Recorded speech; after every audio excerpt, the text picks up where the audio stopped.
اس episode میں آپ دیکھیں گے کہ راہا ارمان کے اور جیسے ہی ارمان راہا کے گھر آتا ہے اسے فوراً اس کی امی کی قبر پہ قبرستان لے کے جاتا ہے۔ وہیں ارمان راہا کو بتاتا ہے کہ تمہیں زہر دینے کی کوشش کی گئی ہے، آسیہ بیگم نے تمہیں زہر دینے کی ناکام کوشش کی ہے۔ تو راہا حیران ہو کے ارمان سے پوچھتی ہے کہ تمہارے پاس اس بات کا قانونی ثبوت ہے؟ یہ سن کر ارمان فوراً اپنے موبائل فون سے راہا کو ساری ریکارڈنگ نکال کر سناتا ہے۔ یہ سن کر راہا کو اپنے کانوں پر یقین نہیں آتا۔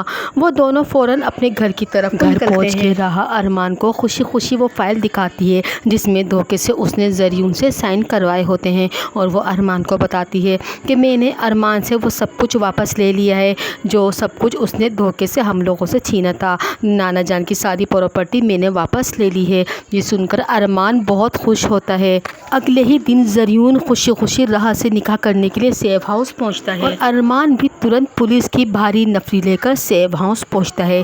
جیسے ہی زریون سیف ہاؤس داخل ہوتا ہے اس کا سامنا بطول سے ہوتا ہے، اور بطول اور ایک بہت زبردست قسم کا زریون کے منہ پر تھپڑ مارتی ہے۔ تھپڑ کھانے کے بعد زریون راہا سے کہتا ہے راہا کم سے کم تم میرے ساتھ ایسا نہیں کر سکتی۔ تبھی پولیس زریون کو گرفتار کر کے تھانے لے جاتی ہے۔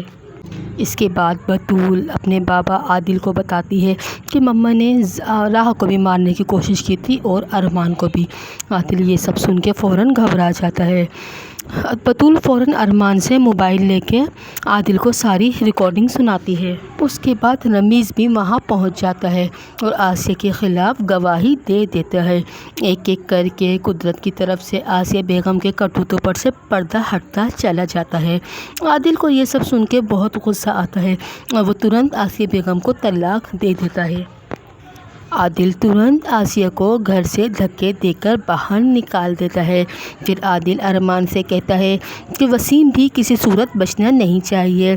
پھر ارمان اپنی سورس کا استعمال کرتے ہوئے وسیم کا پتہ لگانے کی کوشش کرتا ہے، تو ارمان پہ یہ راز کھلتا ہے کہ وسیم سارا پیسہ سمیٹ کے ملک چھوڑ کے فرار ہو چکا ہے۔ ارمان یہ سب دیکھ کے سر پکڑ کے بیٹھ جاتا ہے، لیکن ارمان پھر بھی ہمت نہیں ہارتا۔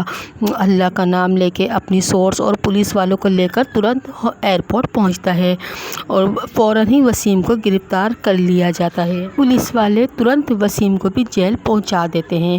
دوسرے دن کورٹ میں ایک بہت بھیانک سزا باپ اور بیٹے کو ملتی ہے۔ دونوں کو 10 سال قید بامشقت کی سزا اور دوسروں کی دولت ہتھیانے کے جرم میں گرفتار کر لیا جاتا ہے۔